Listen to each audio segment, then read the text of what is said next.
Welcome to Your Thoughts, Your Reality with Michael Cole, the podcast that shines a compassionate light on the journey of veterans battling through life's challenges. Michael is a dual elite certified neuroencoding specialist in coaching and keynote training presentations, dedicated to guiding military veterans as they navigate the intricate pathways of post-deployment life. Join him as we delve into the profound realm of neuroencoding science, empowering these brave individuals to conquer universal battles, procrastination, self-doubt, fear, and more. Together, let's uncover the strength within you to re-engage with families and society, forging a new path forward. Hello, everybody. So we have a return guest, super excited. We have Raudmets on here. And I just want everybody to know we're both smiling because I practiced her name like, I don't know how many times now. So, a few months. It has been. And like every time you're going to come on, like the day before, I'm sitting here neuroencoding myself and conditioning myself to be good with it. Everly is an elite neuroencoding coach and speaker. She specializes in guiding tech leaders to self-mastery. She's a peak performance specialist. Her father served in the Army and her grandfather fought in World War II.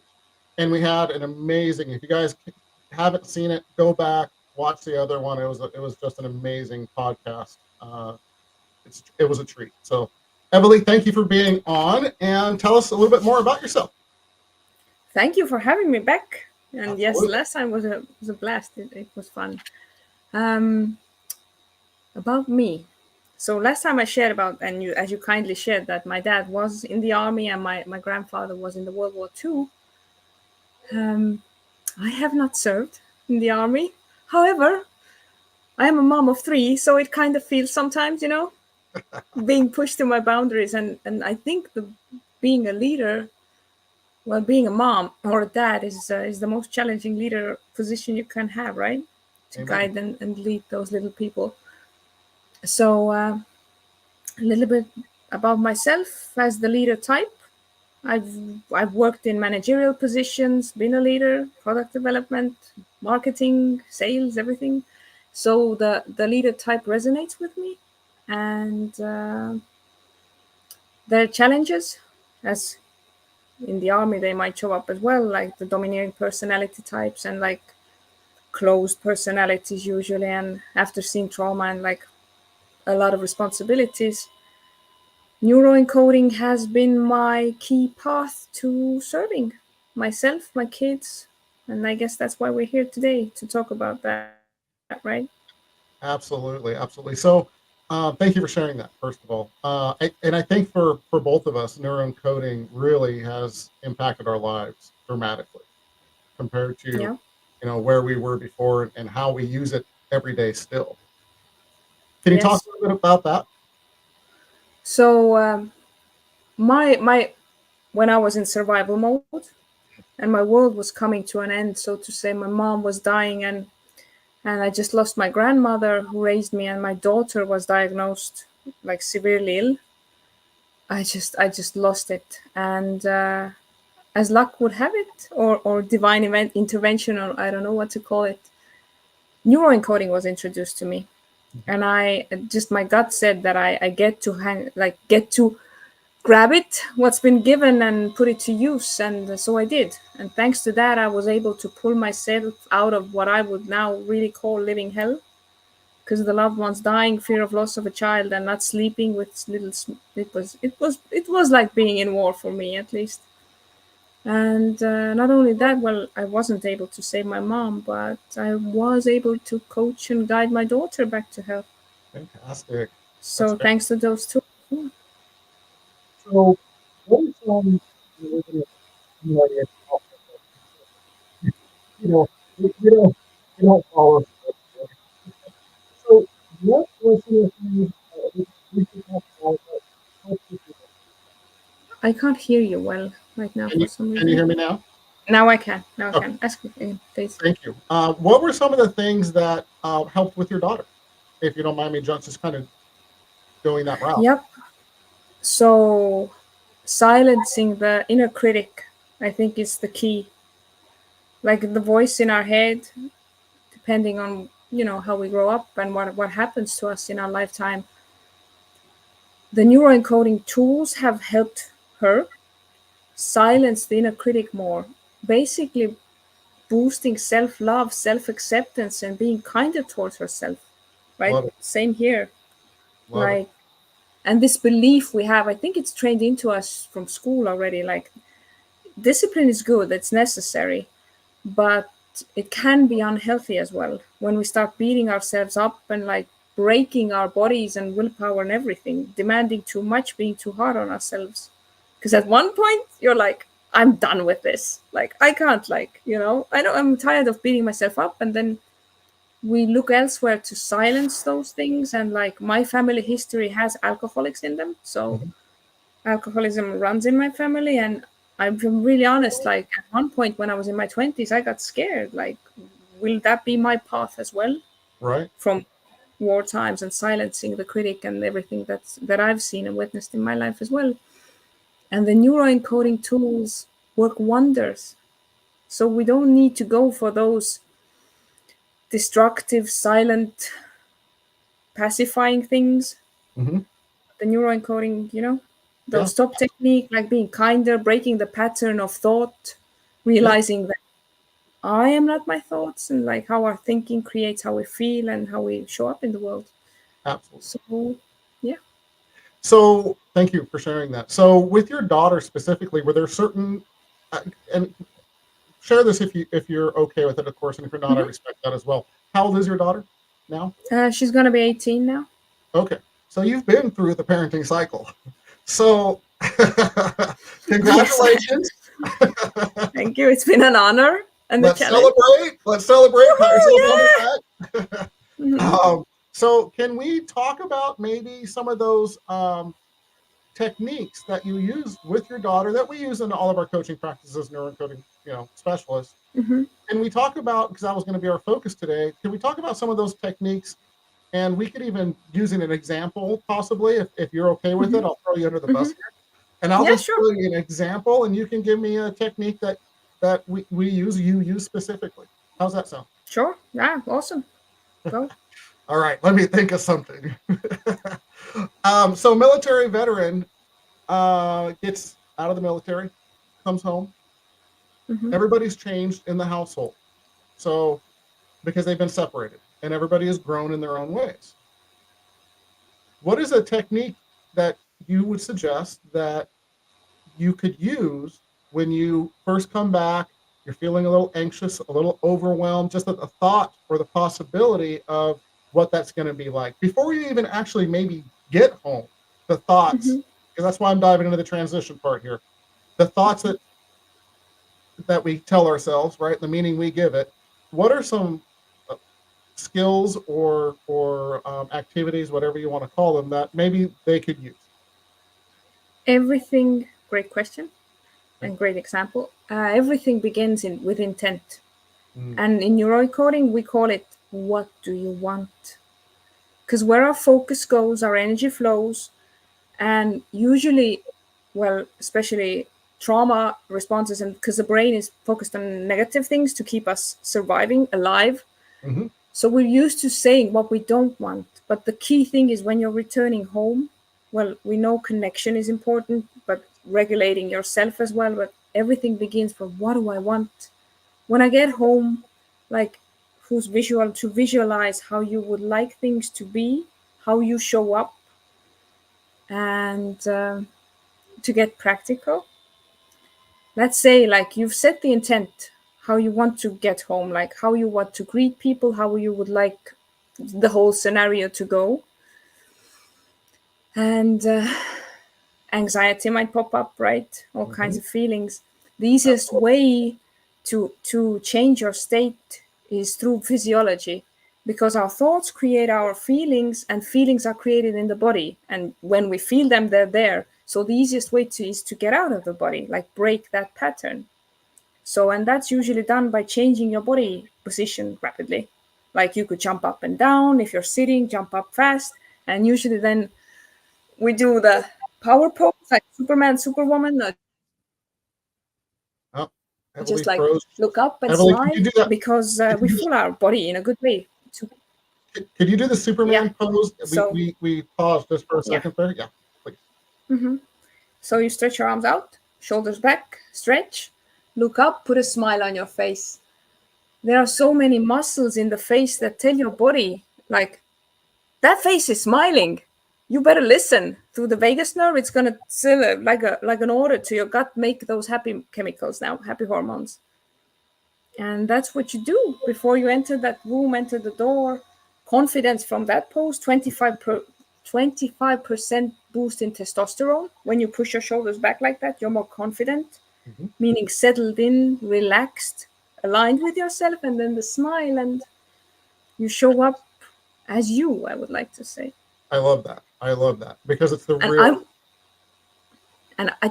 This is like something, neuroencoding is all about like the neurochemicals and how you guide yourself. But I just want to share this as well. Please. I believe every listener has this thing nowadays, right? So before, let's say you integrate or go back, you take the thing and you open up YouTube, for instance, and you do look at those adorable cat or dog videos. Or if you have videos of your kids, if you're a dad, for example, or a mom, you just look at them before you go in as well, because that's going to release oxytocin, the bonding hormone in your body, and the way you show up then. And that's good for even if you're returning from the office or from work at the end of the day. So, yeah. I love that. I love that. Thank you. Mm-hmm. I've not thought about that. That's fantastic. And business meetings, when you look at those before a business meeting, you show up so powerfully to a meeting. That's fantastic. Or loving. Mm-hmm.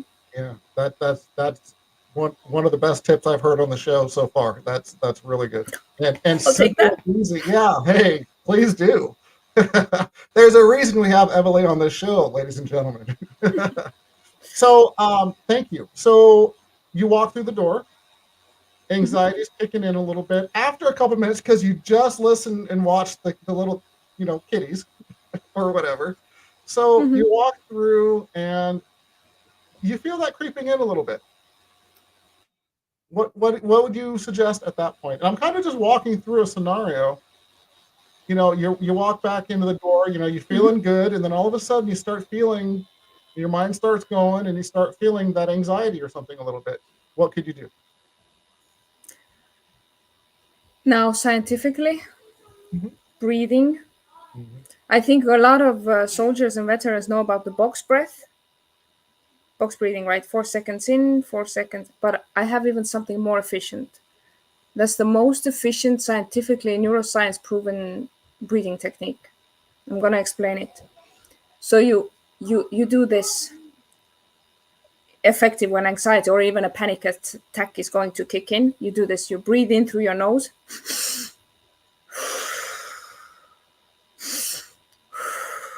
Do you know what it resonates? Like the humans who do that, it's babies. It's like the same thing. When they cry. But what it does in the body, because when we get the anxiety or panic starting to creep in, our chest closes. It's like we get this closure, and it squeezes together the heart, and the heart feels that there's lacking space, and it starts pounding faster, and that's when it feeds into the anxiety. But when we breathe in fast, it's a psychological sigh is the name of the breath. You can Google it. But when we breathe in twice, then it expands the chest, and the diaphragm goes down, and heart has more space. So that directly, the fastest path tells the heart that it's cool. Everything's calm. You can calm down. Fantastic. And yeah. Yeah. So I also know that when you're anxious, and I'm just going to add on to what you said, when you're anxious, and pay attention to your breathing just a little bit, because almost guaranteed you're not breathing, or you're having very shallow breaths in your chest, right? So that closes it. Absolutely. Everything's closed in, whether you're in just unresourceful state, you guys, and anyone listening now or podcast later, when you're in an unresourceful state, anxiety, anxious, stress, any of those places, pay attention to where your breathing is, and do Emily's exercise first, and then also pay attention to where your breathing is. If it's in your lower part of your stomach. When you see a baby and they're all relaxed, and this is what made me think of it, Emily, so thank you for sparking something here. Co-creation. When you see a baby breathing, where do they breathe? Their stomach is going up and down because they're in that relaxed state. So follow that same pattern, just like Emily was bringing up. I think that's awesome. So thank you for sharing that. Yeah, So, thank you for adding to it. Beautiful. Absolutely. So when you get yourself back in that relaxed state, what's the best thing to do? Just kind of reinforce, I'm good, I'm safe, I'm relaxed, being in myself in that sense. What's a great tool that you would suggest?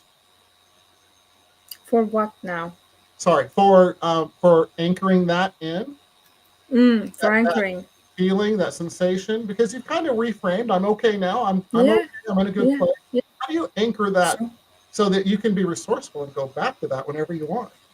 Squeeze your fist and say yes, and you can even pull down gesture, or like, because this is the easiest. Usually whoever has played sports, it's like, yes, Right. we're used to doing this, so yes, just anchor that in.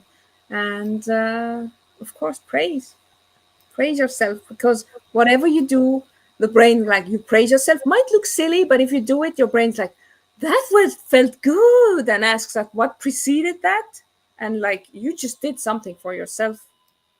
You showed up different, you showed up the way you wanted, and you're gonna nail it in, like anchor it in, exactly as you said. Yeah, it's fantastic. And always, I'm going to just share something. Whenever you, my own experience here, whenever you are in that place and you celebrate, right? And you celebrate everything you can possibly celebrate. I don't care if it's I walked to the door, I got out of bed, whatever the case may be. But if you can celebrate, your body's of course looking for all those amazing hormones. So when you do that, it just, again, anchors it in more. But what I did for myself is, if I didn't feel it immediately, I got goofy with it, because you'll smile and then that will trigger it in. I promise you. As soon as you get you feel it literally. Try it right now, everybody, if you're out there listening later. So what I'm doing for a podcaster, is I'm being goofy, I'm smiling, and I'm patting myself on the back, and so is Emily. And when you do that, it just releases it and you feel it in your body. So I do invite everyone to try it literally now. Yeah. If you're, take that action, learn the tool, because it's a major life changer. It's a game changer. Yep. You agree? Yeah. This same thing is what's gonna silence your inner critic, the yak that goes in your mind, that always like criticizes and scares you. That silences it. Yeah. Fantastic. Yeah. Thank you. So I totally have no idea what I'm asking next, because I totally got sidetracked with just our amazing conversation. So let's go with families, if you will. We're just gonna go. Forget the questions. Yeah. We're just gonna go. Free flow. So you're the wife. You're the children, if you will, or husband, just depending on obviously who's coming home and who's already at home. So what are some skills that they may use that they're dealing with kind of the same thing? Mom or dad or uncle or whoever's coming home, but I'm anxious and I'm so excited, but I'm also a little nervous. I'm so excited, but what's in store for us? Any other exercises or thoughts? And Evelyn, no, I'm totally throwing you under the bus right now, and I love that you're just rolling with it. Thank you. It's the same. It's the same. You focus on what you want. You remember, like, because the remembering is the rewiring process for the brain. You love the person who's coming back. Otherwise, you would have changed the locks. Let's be honest. Like, but you're like welcoming them back, so you get to remember, rewire your brain. Like, and if you have a few hours, just grab this thing here, like, and write down all the good memories you have associated. It's like, just like everything you remember that's good with them, like that, you rewire it back, like it resurfaces the good hormones and the love and bonding hormones for you. And it's like when you do that rewiring and they enter the door, it's like time passed, but it really didn't. And, you show up differently. Absolutely. Or maybe the same way. Right. So it's pretty cool. I mean, so I think generally from my experience is when you are able to get your mind in the right place, people just fall together instead of all of the negative thoughts that are going through their head. When you haven't seen a friend for 15 years and it's all just excitement, there's nothing negative going in there saying, oh, I wonder if they're going to judge me or any of that crap, right, that we tell ourselves in our minds. And everybody does it, ladies and gentlemen. Everybody does it. It's about controlling it and reverting back to your best self. So if you can control that and you're just going in a place of love because you did your journal that Emily was just talking about or whatever the case may be, it just connects them. Because you're going in as your best self and just that excitement. So again, when you meet that friend again, you haven't seen in 6 months, and all of a sudden you just see each other, and it's like you guys haven't saw each other yesterday, and you just are just there. That's the beauty of it. And what I would like to point out with anxiety, because I've seen brain imaging from Amen clinics, and I've seen those SPECT scans taken from a brain. Those two emotions cannot exist in the brain at the same time. When you're anxious or fearful, you can cancel out fear when you drop into gratitude. Gratitude cancels out fear and anxiety. So you may write, but what you can do is just close your eyes for 3 minutes, put your hand on your heart, and remember all the moments you're grateful for. And especially powerful are those moments when you see someone else do something good for someone, third party, and just for 3 minutes, you drop into gratitude and the anxiety will fade away. Yeah. I have to tell you, I mean, I love the exercises. I've not done this really with another guest, just doing exercises and doing this. So it's been fantastic. Thank you so much. Thank you. You're welcome. So if a family member, here we're going to do it again. No, come on, bring it. Let's do it. So a family member is coming home from the military, and I'm going to switch this away from family just for a second. Hey, Marcus Weiss just popped up. Hey, Marcus. Hey. If a family member is coming, not family member, sorry, got sidetracked. Marcus, thank you. So, Katoma. So we go back and we're going to meet our friends. And they've, again, been somewhat disconnected. And the friends have a lot of questions, right? Hey, so what was it like? What'd you go through? What'd you do? A lot of veterans, from my experience coaching and so on, don't want to talk about it. What would be a way that they can maybe communicate that to their friends with some, I'm going to say open communication, but what are some thoughts about being able to talk to your friends or make it an okay place to let them know that I'm not ready to? So it comes down to establishing boundaries, right? Which we none of us are really taught in this lifetime, I think, how to establish boundaries. And that those can be done in a kind way, and we don't need to take emotional responsibility for other people on how we communicate and say things. So it really like acknowledging the question, never opposing, like always aligning, thanking them for their curiosity, because what they're really doing is they care, they want to show up, they want to know, to understand you. And you can thank them if you don't feel like sharing, and just openly say that I'm not ready to share yet. I'm processing it still. But be kind and do it with candor, and Absolutely. I think it's a great tip. Because again, a lot of friends and things, it's just a reconnection. So I think sometimes if you realize that, because they care, as Emily said, if you realize that it's not they're trying to put you back in anxiety, stress, those kinds of things, and just realize that they're coming from a place of love, it changes the way you deal with it. Yeah. So excellent. Thank you. It's the reframe. The meaning you get to assign why they ask the things. And it's basically the saying, like, always when you walk around in the world, have the assumption that everyone thinks the best of you. Just walk around in that way, that everyone means best and does best. Absolutely won't be true, because people can be fantastic, as we know, is what I like to call them. But when you do, it does not mean that you're better than someone else, but it does, like, pre-frame you to show up as your best self. Open, and you get to create the meaning you assign to things. So yeah. Absolutely. Let's see. My kid came. I'm gonna give him a hug. No, please do. Show the love. He went to bed. Yeah. Night. and ladies and gentlemen, just so you know, Evely is in Estonia, so it's nighttime.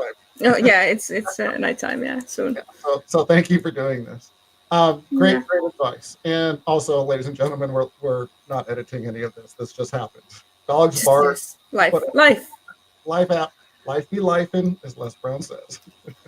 I want to share. I don't remember. You tell me if I shared this last time, but this exercise has pulled people out of clinical depression. Please. Maybe I didn't share it. Tell me then. It's a mirror exercise, and the mirror gets to be your best friend. And no, I'm gonna not this time. I won't tell you go look in the mirror and say you love yourself. We'll get to that. But let's do a build-up exercise for that. You ready? I haven't shared this. Yeah, I don't know if you did, but not everybody's seen this. Mm-hmm. So let's do it.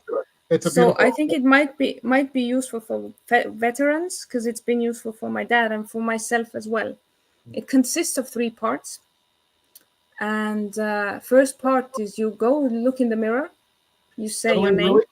Really quick before you do this, anybody that has a pen and a piece of paper close by, please grab it, take some notes. Yeah. You might want to write it down. It consists of 3 parts. And it's like, I'm going to go into the mirror, look at myself in the eye, not rush it, and feel into every sentence I'm about to say. And say, Evely, I'm proud of you for. And you say 7 things that come out of you. You don't prepare it. You see just what shows up. And you feel into each one. I'm proud of you for making it back. I'm proud of you for returning, being alive, like doing the things you did, surviving. Whatever comes out of you is what's supposed to come out of you. That's the first part. And you begin each sentence with your name, because that's the most important word. And then the second part is, Evely, I forgive you for. And you look yourself in the eye, and you tears may come. I ugly cried in front of that mirror, let's be honest, not only once, because you never know what shows up, and you just be there with you, and you forgive yourself. 7 things that come up. Fantastic. And I just want to make a real quick note here. If you cry, it's a beautiful thing, because you're actually touching yourself. Yeah. You're actually touching your soul. Something's getting released. Yeah. Yeah. Okay, thank you. Because emotions are stored in the body, and when we release them, they come out through tears, and it's a normal process. It's a cleansing process. It is. Healing process. And you're doing it on your own, so the mirror won't say anything to anyone. So, and the third part is, Evely, I promise you that. I promise you that I will say no when I want to say no. I promise you that I will say yes when I want to say yes. I promise you to be there for you. I promise to make your dreams come true. I promise we will integrate back into this society, whatever, what comes out of you. And you just say 7 things again, and you feed into each one, and you do this exercise for 30 days. And you never prepare, and each day something new might come up, but you may want to take note of the things that move you the most and write those down. There's something there you can work with, maybe. So, yeah. I love that. That's absolutely fantastic. I don't think you shared that last time. No, I did. I'm glad you did, because I'm going to try it. I've never done that exercise. So that's fantastic. Thank you. Absolutely. Thank you. So we're getting at the end of our time. Again. We'll have you on again, of course. You're welcome here anytime and as often as you would like to be on here. So you'll bring amazing insights, just an amazing light. You're just an amazing, can I say amazing too many times? Amazing person inside. Stop it. I know, you're hating it. I love it. I do cherish our time together, truly. Me too, So thank with you. that said, you know what we're going to do. One thing first is, how do people reach out to you? Raudmets on Facebook, Instagram, LinkedIn. Raudmets.com is the website, and you can find me there. Fantastic. Please drop that in the comments later if you get a chance. Okay. Yes. Thank you very much. And then 3 tips to get veterans and their families further faster. I know you already did like 8, but 3 more. How much more? It's all about the value, Emily. All about the value we bring. This is your best friend and protector. Remember that. This will pull you out of... The brain doesn't know what's real and what's not. When you smile, you know, you're halfway set. And